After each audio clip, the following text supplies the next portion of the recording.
From the CyberHub bunker and studio, you're tuning in to the CyberHub Podcast. And now for your host and CISO, James Azar.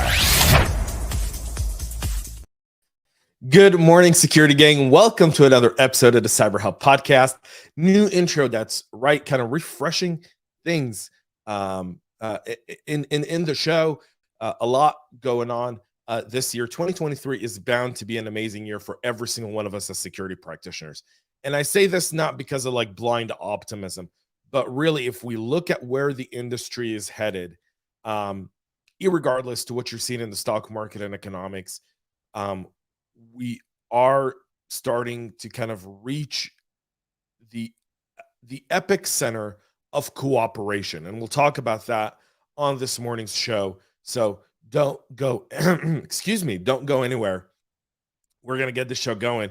But before we do, let's power ourselves through this morning's show with a double espresso. Now, I do want to say one thing about this, right? And then we're going to get into the show. I've made it a pledge of mine this year to use more US made products.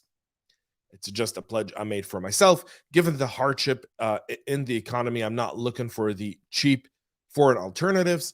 And so over the last week of December here in Georgia, there's a store in Alpharetta that just sells stuff made in the US. This espresso mug happens to be one of them. So, and if you have any US-based products that you know of, please send me a DM, send an email. I'm making it a point to order really cool stuff that's made by local folks here in the States, across the entire country, all 50 states and territories. So coffee cup cheers, y'all. Because in cyber, your supply chain is just as important, right? We'll start this show this morning with a malware delivered to PyTorch users in a supply chain attack. So last week's nightly kind of builds of the open source machine learning framework PyTorch were injected with malware following a supply chain attack. Now part of the Linux Foundation umbrella, PyTorch is based on the Torch library and is used for applications in computer vision and natural language processing fields. This goes right into ML. By the way, significant machine learning algorithm that's really popular. According to PyTorch's maintainers, the attack was possible because the Python package indexed the PyPy code repository of Torchatron, one of PyTorch's dependencies, was compromised and injected with malicious code. The malicious binary was designed to be executed when the Triton package was imported. By default, PyTorch does not import the dependency, and explicit code is required for this operation. Once executed, the malicious code would upload sensitive information from the victim's machine, targeting files of up to 99,999 bytes in size. It would upload the first 1,000 files in a money sign home and all of the files of less in the .ssh directory. The issue only impacts the nightly builds of PyTorch on Linux. Users of PyTorch stable package were not affected by this. So again, your software bill of materials organizationally, what your teams are using is so critical. If you don't have this inventory, I would urge you to make this a goal for this year. Get all of your software inventory that your team, your developers, your software teams are using. And this kind of goes into what I consider to be a natural progression for CISOs, which is CTO. Because at this point, the attacks towards our supply chain, the attack towards software, really, you can be a good GRC, a good legal CISO, but you've got to be able to understand the tech side of it. And I think the more you understand the tech side and the software side of business, meaning if you're a software organization, you want a software kind of like a CISO / potential CTO to understand these so that they can work with engineering, work with developers, work with DevOps to ensure that you can get all of these in play. And this story highlights that. The Raspberry Robin worm is evolving to attack financial and insurance sectors in Europe. The Raspberry worm is targeting as its post-exploitation capabilities while remaining under the radar. What's unique about the malware, according to Security Joes, is that it's heavily obfuscated and highly complex to statistically disassemble. The intrusions, which have been observed both in Spanish and Portuguese, are notable for collecting more victim machine data than previously documented, with the malware now exhibiting sophisticated techniques to resist analysis. Raspberry Robin was also called the QNAP worm and is being used by several threat actors as a means to gain foothold in the target networks. It's spread via infected USB drives and other methods. The framework has been recently put to use in attacks on telecom and government sectors. Microsoft is tracking the operators of it under the moniker Dev0856. The forensic investigation team said that one such attack revealed the use of a 7-zip file, which is downloaded from the victim's browser through social engineering and contains an MSI installer file designed to drop multiple modules. What we're seeing now in Europe will eventually spread outside of there. And so this something is really critical to understand. This seems to be very sophisticated because, one, it's resisting post analysis. Number two, it's really obfuscated, meaning it's very hard to detect, and it gains persistence essentially by sticking around and really operating below the radar. A very advanced type of malware, and one that we ought to be paying attention to. A Canadian mining firm shuts down their mill after a ransomware attack. The Canadian Copper Mountain Mining Corporation, also known as CMMC, in British Columbia, has announced that it was a target of a ransomware impact that impacted its operations. It's partly owned by the Mitsubishi Material Corporation, as an 18,000-acre claim that produces an average of 100 million pounds of copper per year and has an estimated mineral reserve capacity for another 32 years. The cyber attack targeting the company occurred on December 27th, and the firm's IT team responded quickly by implementing the predefined risk management systems and protocols. To contain the incident, they isolated the infected systems, took down other parts to examine them thoroughly, and determine the ransomware's attack's impact. The engineers had to shut down the mill as a preventative measure to determine the status of its control systems, while other processes switched to manual operation. This really, a good friend of the show here, Avishai, I haven't seen him here say good morning, had a really interesting piece about the role of CISOs post the Uber breach, and it's on dark reading. I'll put the link in the show notes for all of those there. And so this really goes through your business continuity plan. And the fact that you can't continue operations while moving to manual operation and you're having to shut down is a lack of preparation. Every good business continuity plan, because of a cyber incident, should have as little or minimal downtime as possible. And any CISO and any team that's responsible for that understand that's the goal. You've got to be able to minimize the impact of your team and then be able to move to a manual operation or not as a technical, or revert back to something else.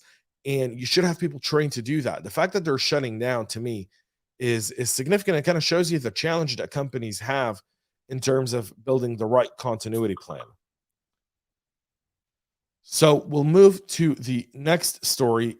Work from home, hybrid workplace, really, really important. And if in 2023 you haven't yet gotten a list of routers that your teams are using at home, especially ones that have access to critical company assets, I would say that it's something you want to be doing, because Netgear now is urging users to update popular router models to address the vulnerability. The advisory released last week said that it released a fix for a pre-authentication buffer overflow security vulnerability referred to as CVE 2022-4819-6, affecting several types of their popular router. The pre-authentication buffer overflow vulnerability remains if you do not complete all recommended steps. Netgear is not responsible for any consequences that could have been avoided by following recommendations for the notification. The bug has a CVSS score of 7.4, and Netgear said it expects to update the advisory with new information sooner rather than later. So you want to make sure if anyone in your team is using Netgear, they update that. API security is the new black.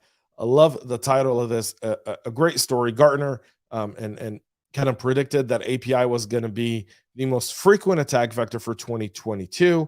OWASP is still tallying the results of last year, but API attacks are front and center in a lot of them. The Optus breach was one of those. Was likely a REST API. Someone has leaked all the data stolen from the Twitter breach, which was also through an API. And you're talking about the importance of defending your APIs in a more intertwined world where APIs are front and center, and webhooks as well, and data that's traveling between these pipes. You've got to be able to understand what every API does, what's the expected performance of that API, what's the valid use of that API, what's the valid response to that API, and then you've got to make sure that your APIs are written and processed correctly. You've got to make sure you're using an API gateway.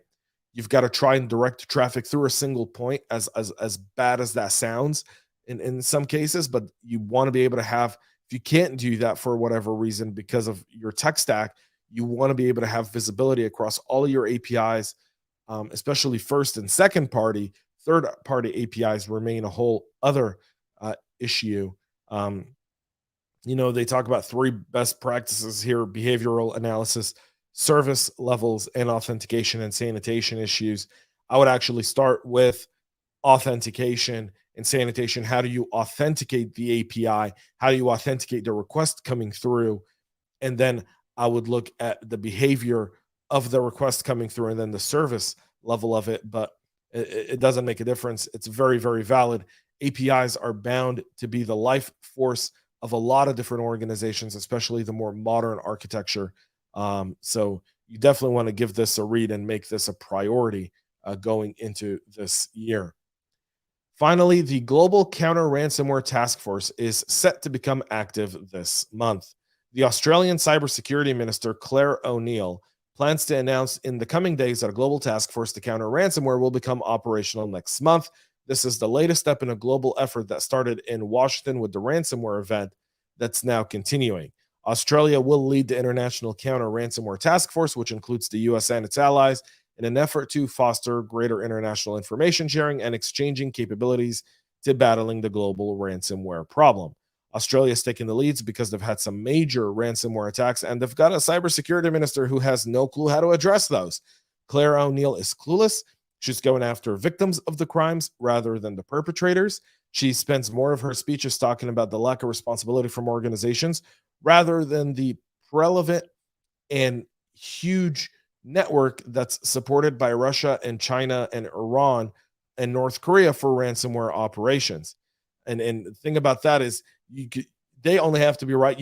Our attackers, we've got to be right all the time. And I think having Claire O'Neill be the leader of this task force may not be the smartest thing that is there. I've seen a lot of her talks around cyber, and she speaks like a politician vying for more quotes rather than actually dealing with the problem. I could be wrong, but tried to keep a good eye on her, especially given the stuff that she said over some of the attacks in Australia recently. And I'm a bit concerned of the fact that she's really not understanding how this all kind of takes place and the kill chain, and where she really needs to be supporting the Australian businesses in order to stand a chance against these nation states ransomware attacks that are backed by nation states. We know that Russia and China use these ransomware gangs to do their own dirty work, and then allow them to do ransomware as part of a kind of supplemental income to the work they do. Folks, that's it for our show this morning. Really appreciate all of y'all tuning in. We'll be back tomorrow with a whole lot more. Until then, have a great rest of your day, and most importantly, stay cyber safe.